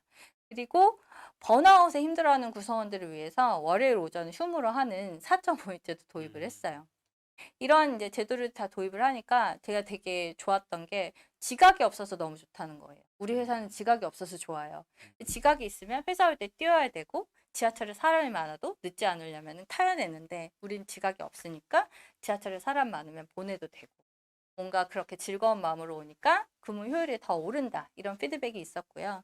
그다음에 워케이션이 이렇게까지 인기가 좋을지 몰랐거든요. 근데 총 아, 38명이 지금 사용하셨어요. 뭐 발리도 가고 말레이시아에도 가 계시고 베트남 뭐 굉장히 많이 가시고 특히 더 이렇게 조금 약간 아 이거 잘했다라고 생각하는 건 저희 회사에 외국인 직원분들이 꽤 계시는데 고향이 지방이나 외국에 있는 직원분들이 워케이션을 통해서 가족과 오랜 시간을 보낼 수 있다라는 피드백을 주실 때, 아, 이거 참 좋다라는 생각을 했습니다. 이렇게 새로운 인사제도들을 소개하면서 저희가 이제 조금 강조했던 건 이게 단순히 뭔가 시혜성으로 주어지는 어떤 선물이 아니라 자율과 책임의 근간을 둔, 즉 생산성을 높이기 위한 새로운 일하는 방법이라는 점을 강조했다는 거죠. 예, 이런 걸 굉장히 강조를 하면서 도입을 했고 이러한 제도들 도입을 하니까 구성원분들이 뭘 느꼈냐면 "헉, 정말 대표님이 이걸 하게 해주신다고?" 막 이렇게 얘기를 하는 거예요. 정말 대표님이 변하고 계시는구나. 그리고 변하려고 노력을 하고 계시는구나. 이걸 체감할 수 있었다라는 피드백을 많이 받았습니다. 그러니까 대표님이 뭔가 변하시려고 구성원분들을 동기부여를 위해서 이렇게 노력을 하신다고 생각을 하니까 구성원분들도 아, 그럼 나도 한 번 더 해봐야지. 나도 좀 더 최선을 다하자. 뭐 이런 식으로 했던 것 같고 이 모든 결정들은 이제 저희 대표님이 정말 변해야겠다고 결심하시고 용단을 내려주셔서 예, 가능할 수 있지 않았나 생각이 듭니다. 이러한 제도들도 굉장히 그 동기부여에 중요하지만 사실은 보상도 빼놓을 수가 없잖아요. 그래서 어떻게 하면 보상 관련해서 직원분들을 동기부여할 수 있을까 고민을 했습니다. 보상에 대해서 그 목표로 그러니까 노력을 하면 목표를 달성을 할 수가 있고 목표를 달성했을 때 보상이 이어지고 그 보상이 점점 보상이 매력적일수록 목표를 달성할 수 있는 가능성이 높아진다. 뭐 이러한 이론이 있는데 그래서 저희가 목표를 어느 정도 달성하면 어느 수준의 보상이 주어지는지에 대해서 전 직원들한테 공유했습니다. 목표 달성에 따라서 전사 보상에 가용할 수 있는 보상 예산이 달라지는데 당연히 더 높은 목표를 달성할수록 예산액이 많아지는 구조였죠. 사실 모두가 만족하지는 않으셨을 거예요. 에게 하신 분들도 계셨을 텐데 그럼에도 불구하고 적어도 내가 얼만큼을 달성했을 때 어떤 보상을 얼마나 받을 수 있는지가 명확해진 것에 대해서는 긍정적으로 피드백을 주셨습니다. 그러니까 정말 다행히도 1분기 이후 창사 이래 최초로 3개월 연속 영업이익이 난 거예요. 그러니까 저희 대표님이 너무 좋으셔가지고 그러니까 고생한 구성원 여러분들한테 뭔가 좀 성의를 표현하고 싶다 해서 격려금을 지급을 했고 상반기 목표도 달성을 했어요. 그래서 제가 2018년 12월에 처음 입사했을 때 처음 한 일이 인센티브 어떻게 주지였는데 그때 주고 두 번째로 성과에 따른 인센티브를 지급할 수 있었습니다. 그 다음에 조금 재미있게 활용한 제도가 바로 메rit머니라는 건데요. 다음 장에서 설명해 드릴게요. 이렇게 생겼습니다. 여기 보시면 저희 대표님 이렇게 사진 이렇게 했어요. 그래서 그 구글의 쥐땡스와 유사하다고 보시면 돼요. 일하시면서 감사를 표하거나 혹은 핵심 가치를 잘 실천한 동료분들께 메rit머니를 드리는데 그냥 드리지 않고 구체적인 사례를 기재해서 드리게 돼 있거든요. 그다음에 금액 자체도 제한되어 있어요. 한 분기당 얼마 쓸 수 있고 뭐 이런 것들이 있기 때문에 함부로 남용하실 수는 없고 실제로 저희가 주고받으시는 사례를 다 이제 분석을 해봤거든요. 이정현 님이 해보셨는데 한 분에게 이유 없이 몰아준다던가 이런 현상은 나타나지 않았습니다. 단 특별히 동료의 일을 잘 도와주시는 분들 혹은 협업에 능하신 분들이 이제 많이 받으시는 거죠. 근데 사실 이런 분들이 동료의 일을 잘 도와주고 협업에 능하신 분들이 자신의 성과를 위해서 하기보다는 진짜 도와드리는 경우들이 많이 있거든요. 근데 이런 분들은 뭔가 도와주기 위해서 일을 하시니까 자기 성과가 막 올라가지는 않으니까 이분들의 성과가 올라가서 뭔가 보상으로 이어지는 부분은 별로 없었는데 이렇게 묵묵하게 협업을 위해서 일하시는 분들의 노고를 이러한 방법으로나마 인정해 드릴 수 있다는 점이 되게 좋았던 것 같고 그다음에 어쨌든 금액이 크지 않지만 함께 일하는 동료들에게 굉장히 긍정적인 피드백과 함께 작은 보상을 드릴 수 있다는 점에서 조직에서 되게 윤활유 같은 역할을 하는 것 같아요. 그리고 어쨌든 주고받으면서 또 서로 얘기도 하게 되고 예. 그래서 실제적으로 가장 많이 받으신 분 혹은 또 가장 많이 드린 분 피드백을 또 가장 구체적으로 기재해 주신 분들 선정해서 저희가 별도로 수상을 하기도 했습니다. 그렇게 해서인지 아닌지 어쨌든 작년 10월 이후로 모든 임직원분들이 한 마음으로 노력해 주신 결과 두 달 전인 10월에 이렇게 보시는 것과 같이 기분 좋은 기사도 실을 수 있었던 것 같습니다. 그래서 어쨌든 저희가 올해 계속해서 영업이익을 넘고 있고요. 되게 감사한 일이라고 생각을 합니다. 지금까지 이제 제가 스푼라디오에서 인사 담당자로서 보낸 4년을 좀 회고해 보았는데요. 진짜 이제 막 정광석과 빛의 속도로 지나갔던 것 같아요. 순간순간, 정말 이제 최선을 다했는데, 부족한 부분이 너무 많았던 것 같고, 예. 그 구글의 인사총괄님을 비롯해서 되게 많은 HR 대가분들이 그런 말씀을 하시더라고요. 인사에는 답이 없다. 아마 이 말씀을 다들 이제 공감하실 것 같아요. 사실 뭐 이럴 땐 이렇게 하는 게 좋다, 저럴 땐 저렇게 하는 게 좋다, 뭐 저도 말했고. 그렇지만은 그 조직이 처한 상황이나 여건에 맞는 이야기일 때 그게 말이 되는 거라서 그런 것 같고요. 그래서 이제 제가 조금 말씀드리고 싶은 건 우선 내가 일하는 조직이 현재 어떠한 성장 단계에 있는지 이제 살펴보시라고 좀 말씀드리고 싶어요. 그래서 뭐 각 단계마다 챙겨야 할 것들이 달라지잖아요. 어떨 때는 진짜 엄마와 같은 역할로 막 직원분들을 케어해 드려야 되고, 어느 때는 변화 관리자로서 조직의 혁신을 정말 주도하셔야 되고, 또 어떨 때는 굉장히 냉정하고 객관적인 평가자로서 구성원들을 어세스 해야 되거든요. 그때그때 상황에 맞는 모자를 잘 쓰셔야 할 것 같다라고 말씀드리고 싶습니다. 대기업 같은 경우에는 또 각각의 역할을 하시는 분들이 별도로 지정되어 있는 경우도 많은데, 스타트업은 안 그런 경우도 많으니까 이제 본인이 그때그때마다 상황에 맞게끔 해야 되는 거고요. 그리고 또 가장 좋은 인사 제도는 이게 실리콘밸리에서 최신 유행하고 있는 제도가 아니라는 걸 꼭 말씀드리고 싶어요. 이제 외부에서 보기엔 굉장히 초라해 보이더라도 우리 조직에서 효과적으로 적용할 수 있는 인사 제도면 가장 좋은 인사 제도가 아닐까. 네, 이렇게 말씀드리고 싶고, 뭐 HR 비즈니스 파트너라고 하잖아요. 그러니까 비즈니스 파트너죠. HR만큼이나 혹은 그보다 더 회사와 비즈니스에 대한 이해가 중요한 것 같다라는 사실을 꼭 말씀드리고 싶습니다. 결국 조직이 당면한 문제와 이슈들을 해결할 수 있게 HR 관점에서 솔루션을 제공해 줘야 하고, 또 다양하게 실행하는 HR 프랙티스들이 결국에는 비즈니스 성과로 이어진다는 것을 보여줘야 하기 때문이라고 생각을 합니다. CEO와 경영진분들의 스폰서십을 얻어내는 거 당연히 너무 중요한데요. 뭐 저는 다행히도 운이 좋게 이러한 점에 있어서는 굉장히 항상 진심으로 인사가 중요하다고 생각하시고 공감을 표현해 주시는 대표님, 그리고 경영진분들을 만나서 잘 진행할 수 있었는데요. 근데 뭐 운이 안 좋게 하여튼 설사 그렇지 않은 분들을 만나셨다고 해도 사실 저는 뭐 너무 절망한 필요는 없다고 생각하거든요. 그분들의 생각과 행동이 변하실 수 있게 노력해서 조직의 성장에 기여하는 것 역시 인사 담당자로서 해보기 힘든 귀한 경험이라고 생각합니다. 어렵지만 어려운 만큼 가치가 있다고 생각도 하고요. 그래서 그런 부분 말씀드리고 싶고, 이게 되게 어제 막 이렇게 정리하면서 이 생각을 했는데, 좀 생뚱맞지만 스타트업 인사 담당자로서 가장 중요한 거 진심 아닐까라는 생각을 했어요. 회사와 구성원 한 명 한 명의 성장과 성공을 이제 진심으로 바라는 마음. 이야말로 스타트업에서 HRBP 혹은 인사 업무를 수행하기 위해서 가장 필요하지 않을까. 저는 가끔씩 그런 생각하거든요. 뭐 구성원 분들 혹은 회사를 내가 짝사랑하는 것 같아. 뭐 이런, 그래서 좀 외롭기도 한데, 어쨌든 그러한 진심이 있어야 결국 이제 그 척박한 스타트업에서 포기하지 않고 넘어져도 또 일어서고 넘어서도 또 일어서고 이런 걸 이렇게 반복할 수 있기 때문이라고 말씀드리고 싶습니다. 오늘도 현장에서 최선을 다하고 계실 인사 담당자 분들께 응원을 보내고 싶습니다. 긴 시간 경청해 주셔서 감사합니다. 아, 네. 아, 이렇게 들으면서 처음으로 이렇게 박수를 이게 된 건 처음인 것 같네요. 네. 네, 네. 일단 물 좀 드시고 네네. 잠깐 이제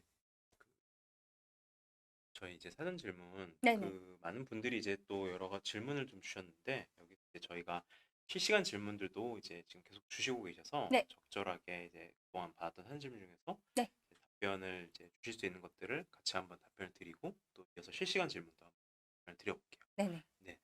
HIBP로서 최소한의 업무 경험 저는 뭐 없는 것 같아요. 근데 예전에는 분명히 제가 HIBP를 처음 봤을 때 뭐 10년 전, 10년 전 혹은 뭐 12, 3년 전에는 HIBP는 최소 차부장급 아니면은 뭐 이사 상무급이었는데 요즘에는 HRBP의 롤이 조금 축소가 되면서 채용 쪽으로 굉장히 더 포커스가 맞춰지는 것 같거든요. 그래서 이제 요즘에는 뭐 3년, 5년 차들도 많이 하시는 것 같아서 HRBP의 역할을 어떻게 규정하느냐에 따라서 최소한의 업무 경험은 달라질 수 있다라고 말씀드릴 수 있을 것 같습니다. 넘어갈까요? 네, 네. 넘어갈까요? 네. 아, 예, 사일로 뭐 사실 저희 해결하지 못했고 해결 계속 하고 있어요. 근데 어찌되었건 인직원들이 반발하실 수도 있는데, 그러니까 뭔가 자연스럽게 만나실 수 있는 기회를 계속 만들어 드려야 된다라고 말씀을 드리고 싶고, 그게 이제 코로나가 되면서 더 힘들어졌죠. 재택을 하니까 온라인에서 어쨌든 자연스럽게 만나기가 좀 힘든데, 어찌되었건 그럼에도 불구하고 온라인이든 오프라인이든 어쨌든 가능한 한 자연스럽게 만날 수 있는 기회를 좀 만들어 드려라. 뭐 그게 팀 런치가 될 수도 있고, 팀빌딩 활동이 될 수도 있고, 또 어떤 분들은 온라인으로 뭐 게임 대회 같은 것도 하시고, 그래서 사실은 사일러라는 게 이렇게 되는 건데, 목표를 같이 공유하면은 이게 많이 사라진다고 이야기를 하더라고요. 그래서 근데 그 목표를 업무상으로 공유할 수 없다고 하면 업무 외적으로 공유할 수 있는 기회를 만들어 주는 거죠. 그래서 그런 것, 뭐 예를 들어서 뭐 운동회 같은 걸 한다던가, 지금은 할 수 네. 없지만 뭐 이렇게 했을 때 그러면은 친하지 않았던 사람하고도 같은 목표를 달성을 해야 되니까 그런 관점에서 좀 접근하시면 좋지 않을까 싶습니다. 예, 그 서포트 역할 주로 요청을 받으시는 경우도 있으시나 봐요. 예, 근데 뭐 안 그런 경우도 사실은 요즘에 많이 있는 것 같고, 그래서 저는 뭐 적절한 근거를 바탕으로 의견을 내고 이런 거 다 되게 중요한데, 일단은 인사가 서포트 역할을 할 때도 있지만 서포트 역할만이 아니라는 거를 먼저 명확하게 조금 말씀을 드리면 좋겠다라고 이게 말씀을 드리고 네. 싶어요. 그러니까 사실은 점점 인사의 역할이 어떤 행정이나 어드민, 서포트 역할이라기보다는 제가 생각할 때는 조직에 있어서 조직의 문화를 빌딩하고 변화와 혁신을 계속해서 뭔가 주도해 나가는. 근데 조직이 생존하고 성장하기 위해서는 변화 혁신이 없이는 절대로 그렇게 할 수가 없거든요. 그래서 그러한 부분에 있어서 인사가 정말 주도권을 잡고 뭔가 결과물을 성과를 보여주신다면 그러한 인식을 좀 바꿀 수 있지 않을까 싶고, 또 한 가지 말씀을 이제 드리고 싶은 건 이제 아까도 말씀드렸지만 사업을 이해하고 이제 되게 전략적으로 생각을 하고 비즈니스 문제를 해결하기 위해서 인사를 해야 된다. 라고 말씀을 드리고 싶어요. 그래서 뭐 저도 잘 한다는 건 아니고 저는 진짜 PC에 이렇게 써놓거든요. 어떻게 하면 내가 사업 문제를 HR 솔루션으로, HR 관점으로 솔루션을 제공해 줄 수 있을까? 뭐 이런 부분들을 항상 생각을 하려고 노력을 해요. 그래서 사업가처럼 생각을 하고 어떻게 해야 회사한테 이로울지, 회사의 비즈니스 목표를 달성할 수 있을지, 우리가 하는 일로 이런 부분들을 사업적 관점에서 계속 생각을 하시면 좋겠다. 예, 저도 그러려고 노력을 하고 있습니다. 이게 뭐 두 가지 저는 다 효과적이라고 생각합니다. 근데 한 가지 말씀드리고 싶은 건 인사제도를 도입하는데 어떤 대표님의 혹은 회사의 DNA라서 굉장히 이거는 반드시 밀고 나가야만 한다라는 게 있으면 굳이 예, 뭐 찬반 투표할 필요가 없는 거죠. 근데 뭔가 그 운영의 묘 혹은 이렇게 여지가 있다, 변경할 여지가 있다라고 하시면 찬반 투표해서 진행하셔도 좋을 것 같고요. 그 회사 문화에 맞게끔 적절하게 잘 활용하셨으면 좋겠습니다. 미국 법인, 네, 주의할 점 어떠한 형태이신지 모르겠는데 저희 같은 경우는 한국에 계신 미국인을 채용을 해서 미국 팀을 한국에서 빌딩을 해서 미국으로 보냈거든요. 그래서 그쪽에서 현지 채용을 직접 처음부터 하지는 않았어서 그 부분에 있어서는 좀 어렵지 않았고요. 요즘에는 뭐 딜닷컴이나 이런 거 그 외국에서도 그 급여를 처리할 수 있는 그런 회사들이 많이 있어서 사용하시면 좋을 것 같다. 그 다음에 노동법, 특히 미국은 주마다 또 법이 다르잖아요. 네. 노동법이 다 달라서 그런 부분들 확인을 하시고 가시면 좋을 것 같다. 뭐 당연하게 아실 수 있지만 어찌되었건은 뭐 예, 그 사무직에 관련해서는 또그 오버타임이 없거든요. 미국 같은 경우는. 그래서 그런 부분들도 조금 체크하셨으면 좋겠습니다. 개발 운영 직군의 문화 차이, 예, 문화 차이 있죠. 온도 차이 있는데 뭐 굳이 극복하려고 하진 않았어요. 그러니까 같을 수도 있고 다를 수도 있고 존중하고. 다만 그 회사에서 아까도 말씀드린 것처럼 미션이라든가 비전, 핵심 가치가 분명해서 그 부분에 있어서는 차이가 나지 않게, 온도 차이가 나지 않게 정말로 큰 원칙을 지킬 수 있게끔 그렇게 하는 게 이상적이지 않을까라고 생각합니다. 온보딩에서 수습 리뷰까지 입사자 여정을 아까도 말씀드린 것처럼 온보딩 이렇게 처음에 딱 오시면 저희가 그 밑에 그 저희 회사 1층 지하에서 커피를 드려요. 그러면 커피를 마시고 계시면 저희가 가가지고 모시고 올라옵니다. 모시고 올라오면은 엘리베이터 안에서 저희가 이제 기다리고 있다가 오시면 막 박수치고 꽃다발을 드리죠. 그리고 이제 회사에서 사진을 딱 찍어 드려요. 그러면 굉장히 멋져 가시죠. 그리고 나서 이제 오리엔테이션을 진행을 하죠. 오리엔테이션 진행을 하고 뭐 인사 회사에 대해서도 설명하고 핵심 가치 뭐 인사제도 여러 설명하는데 사실 그것도 되게 중요하지만 현업에서 되게 해주시는 게 중요하거든요. 아까도 말씀드린 것처럼 일주일 내에 무조건 목표 설정하라고 말씀을 드려요. 목표 설정하시고 그거에 대해서 서로 반드시 합의해라. 무슨 얘기냐면 매니저가 굉장히 어려운 걸 일방적으로 줄 수 있잖아요. 그래서 그런 부분들 반드시 얘기하시라고 하고 뭐 바람직하게는 일주일에 한 번, 아무리 못해도 한 달에 한 번 꼭 얘기하셔라. 그리고 인사팀에서 3개월 수습 기간 동안 한 번 내지 두 번 면담합니다. 혹시 뭐 괴롭히는 사람은 없는지, 매니저랑은 문제 없는지 이런 부분들 체크하고 있어서 수습 리뷰가 잘 끝나는지 체크하고 있습니다. 네, 끝났네요. 네. 네. 이제 사전 질문 이제 전부 다 받았고 이제 실시간 질문도 네. 올라온 것들이 좀 있는데 네. 이것도 같이 보면서 네네네. 한번 볼까요? 네. 마이크 네. 주시겠어요? 요거를 제가 들면서 네. 같이 한번 좀 보죠. 네. 여기 아. 비밀번호를 한번 풀어주시면은 네. 그동안 채팅창에 올라온 실시간 질문들을 저희가 한번 네. 제 노션에다가 취합을 해 놓았습니다. 보도록 할게요. 네. 밑에 있는 것 같죠? 네네네. 요 밑에 있는 겁니다.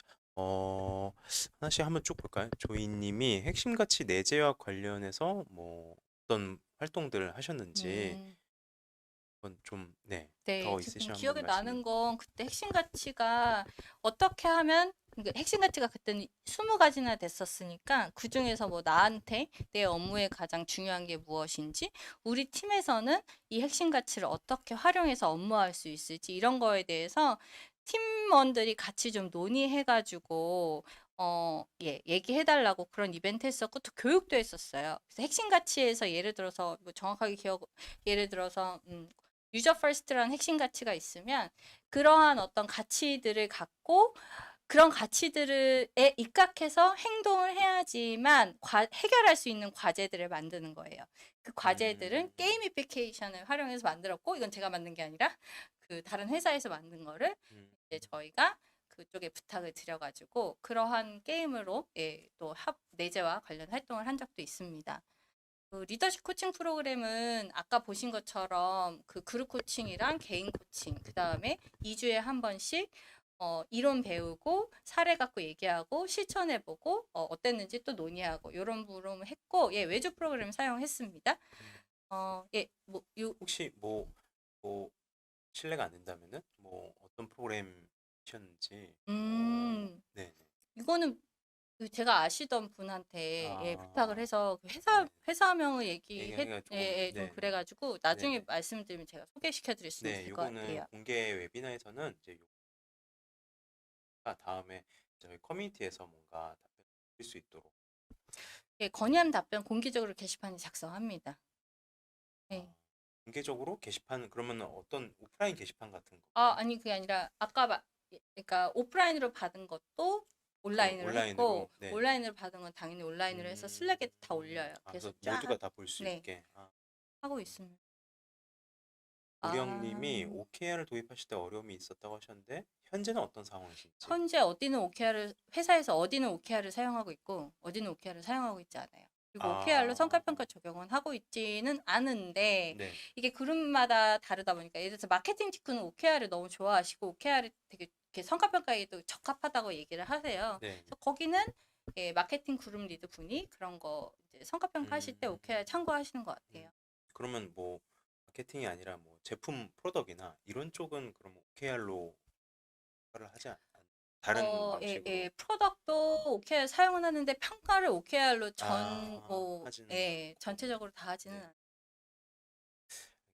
그다음 디지님이 이거는 아마 조직 문화 TF 구성 말씀하신 것 같은데 그때 인원을 뭐 몇 명으로 뭐 각각 인원마다 어떤 역할을 줘서 이제 TF를 하셨는지 들어오셨나요? 인원분들은 뭐 15명 정도 됐던 것 같아요. 20명 안쪽이었고, 저희가 이제 할 때는 각각의 대표성, 뭐 외국인 노동, 외국인 근로자, 그 다음에 뭐 개발자, 마케터, 그 다음에 연령대별, 뭐 이런 것들 다 아, 생각을 해서, 예, 네네. 저희가 좀, 그러니까 신청을 받았습니다. 써니님이 워케이션 도입 후에 뭐 실제 업무에 이게 참 그러면 많이들 궁금해하시는 거고 그러면 측정하기도 좀 쉽지 않긴 한데 뭐 한번 이제 이걸 실행하시면서 하셨을 때는 좀 어떠셨나요? 좋다고 생각되세요? 개인분들은 업무 생산성이 올라갔다고 하세요.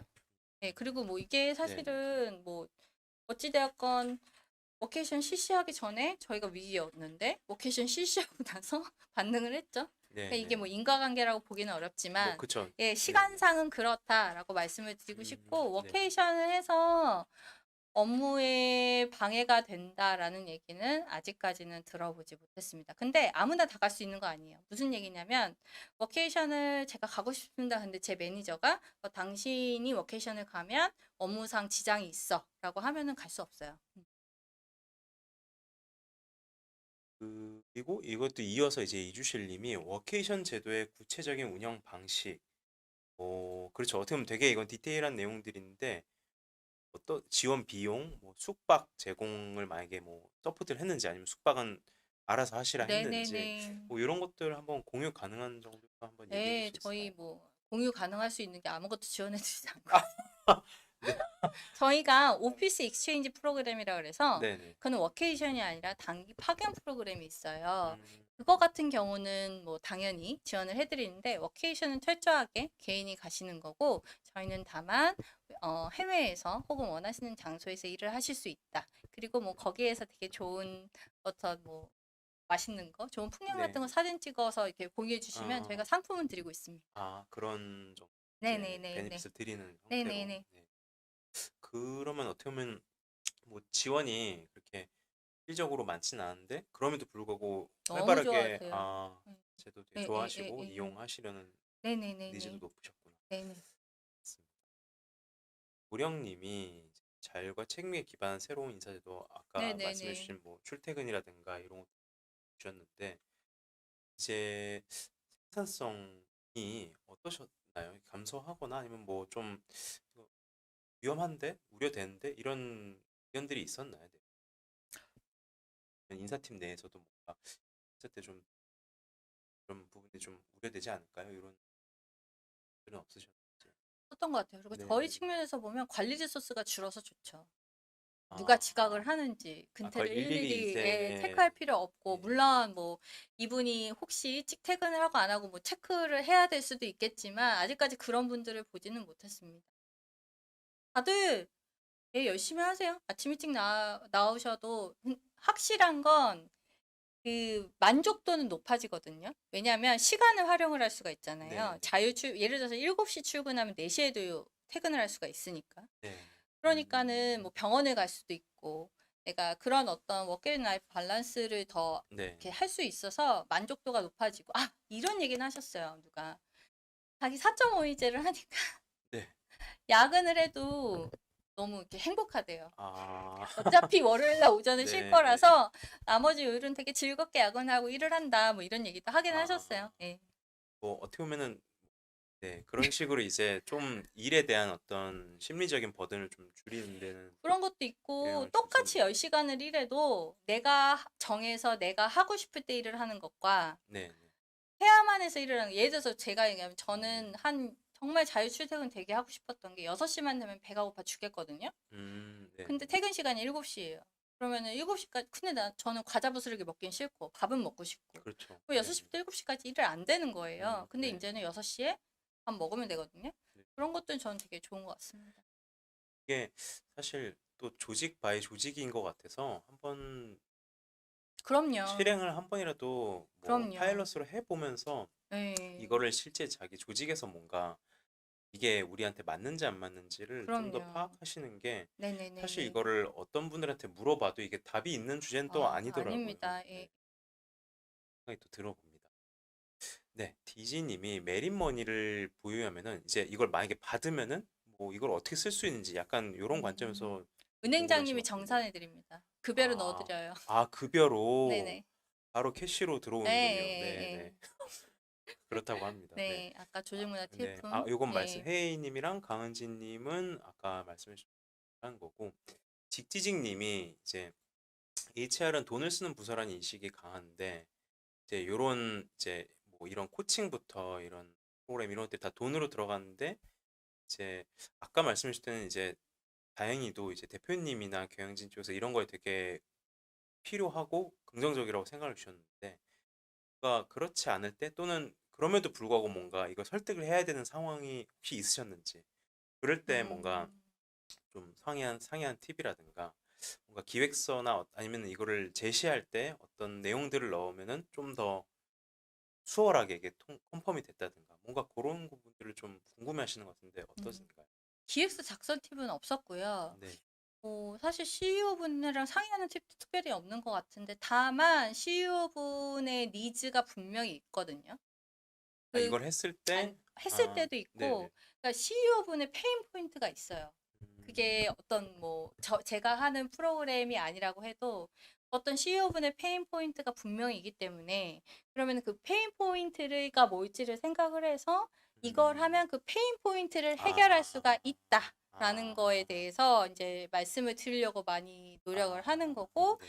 플러스 예, 그런 부분에 있어서 저희 조직에서 한 어떤 근거는 없지만 다른 조직에서 했던 뭐 예를 들어서 생산성이 올라갔다라던가 오히려 뭐 돈이 줄어들었다든가 비용이 줄어들었다든가 그런 뭐 레퍼런스 같은 거는 많이 이용을 하려고 노력을 하기는 했습니다. 네.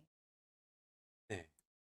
이제 질문이 한두 개 남았는데요. 네. DH킴 1님이 조직의 위기 상황에서 아까 이제 업무 몰입도가 떨어졌을 때 이제 핵심 가치를 재정해야 하는 걸 말씀해 주셨는데 요런 방식 외에도 또 뭔가 HR 전략적 차원에서 구성원 몰입도를 높아지도록 만든 수단은 어떤 것들을 활용하시는지 궁금합니다. 아까 말씀드린 것처럼 네, 네. HR에서는 뭔가 사람들이 되게 원했던 게 자유가 책임이었고, 아까 그런 전반적인 어떤 인사 제도와 근무하는 방식에 대한 좀 네네네네, 네네. 디벨롭이었고, 그래서 네, 그런 어떤 자율과 책임에 대해서 조금 더 뭔가 그러한 것에 근간을 두고 있는 제도를 도입을 한 거고, 플러스 보상에 대해서 네. 투명성을 굉장히 많이, 투명성 플러스 예상 가능성이죠. 네, 예, 이만큼의 목표를 달성했을 때 이만큼 받을 우리가 수 있다. 네, 예측 가능한 보상에 대한 네네네네, 플랜을 제시하는 게 네네. 좀 더 몰입도에 어느 정도 이제 영향을 좀 줬다. 그랬던 것 같아요. 적어도 네, 뭐라 그래야 되지? 뭐 이게 블랙박스 안에 있는 것보다는 네, 네. 어찌되었건 투명한 게 음, 예, 음, 조금 더 긍정적으로 네. 작용을 했던 것 같다는 생각은 그리고 듭니다. 그거를 이제 했을 때 이제 꼭 지키는 그렇죠. 그런 지켰어요. 그래서 것들이 이행이 인센티브 됐을 때. 주겠다고 말씀을 드려서 네, 인센티브 네. 목표 달성했을 때 나갔죠. 예, 예. 맞습니다. 그리고 마지막에 주신 질문은 아까 그 핵심 가치가 조직만 적용되기 위한 일들은 아까 유저 퍼스트 그 내용이랑 같은 음, 내용이라고 보면 네네. 되겠죠. 네. 그리고 핵심 가치가 뭐 더 잘 하시겠지만 저희 대표님 항상 말씀하시는 게 사람을 뽑을 때도 그 기준, 일을 할 때도 그 기준, 평가를 할 때도 그 기준. 그 평가라는 게 뭐 반드시 보상으로 이루어지지 않는다고 해도 이 사람이 하이 퍼포먼지, 로우 퍼포먼지에 대해서 이야기를 할 때 단순히 업무 성과만 보는 게 아니라 핵심 가치를 얼마나 잘 지키고 있는지 아닌지도 항상 보려고 노력하시고 그거에 대해서 저희가 다면 평가 계속 받고 있거든요. 네. 예, 그게 음, 그렇게 그냥 노력은 하고 있습니다. 예. 네, 네. 네, 벌써 사실 실시간 질문들도 굉장히 많이 주셨는데 되게 거침없이 이렇게 소화해 주셔서 답변을 좀 드렸던 것 같아요. 네. 네, 오늘 되게 좀 오늘은 특별하게 이제 4년의 회고를 하는 것이어서 이제 1시간을 넘게 좀 저희가 책정을 했는데요.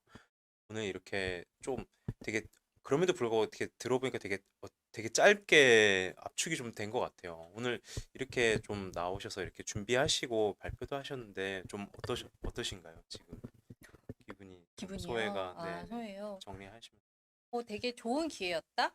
사실 음, 이런 기회가 아니었으면 제가 이 4년을 돌아봤을까라는 생각이 들어서 힘들었지만 굉장히 좋은 기회였다고 생각을 했고, 그다음에 이게 뭐 좋은 기회였다는 생각이 들었습니다. 네. 네. 저도 이렇게 가까이에서 이렇게 기업의 어떤 여러 가지 시기를 거쳐가는 회고를 좀 들은 거는 처음인 것 같은데 이게 뭐 모든 HR 담당자분들한테 다 막 엄청 유익한 도움이 되는 부분도 있고 아닐 수도 있겠지만은 그래도 저희가 한번 이제 거쳐갈 수밖에 없는 어떤 유사한 어떤 문제들을 함께 이제 미리 한번 경험해보고 공유해 주신 이 자리가 굉장히 저는 뜻깊었다고 생각을 합니다. 네, 다시 한번 네, 입니다. 네, 오늘 플렉스 웨비나 벌써 이렇게 시간이 이제 다시 약속한 시간이 거의 다 되어 가는데요. 오늘 좀 어떠셨는지 모르겠어요. 저는 되게 좋은 이제 인사이트와 경험들을 많이 받았는데 오늘 함께 해주신 분들도 마찬가지로 그런 좀 경험을 함께 할 수 있는 자리였다고 좀 생각이 되셨으면 너무 좋을 것 같고요. 오늘 이제 또 이 웨비나를 듣고 이제 좀 더 궁금하신 점 또는 더 이야기를 나누고 싶은 것들이 있으실 텐데 저희 플렉스 커뮤니티라고 HR 담당자분들이 지금 약 한 1만여 분 정도 모여 계신 커뮤니티가 있는데요. 거기에서 조금 더 이야기를 많이 나눌 수 있었으면 좋겠습니다. 네, 이제 12월로 이제 되게 바쁘실 텐데 이제 모두들 이제 연말 마무리 준비 잘 하시고요. 저희 플렉스 웨비나는 조금 더 이제 알찬 주제로 함께 인사드리도록 하겠습니다. 오늘은 그럼 여기서 마무리하도록 하겠습니다. 네, 감사합니다. 감사합니다. 네.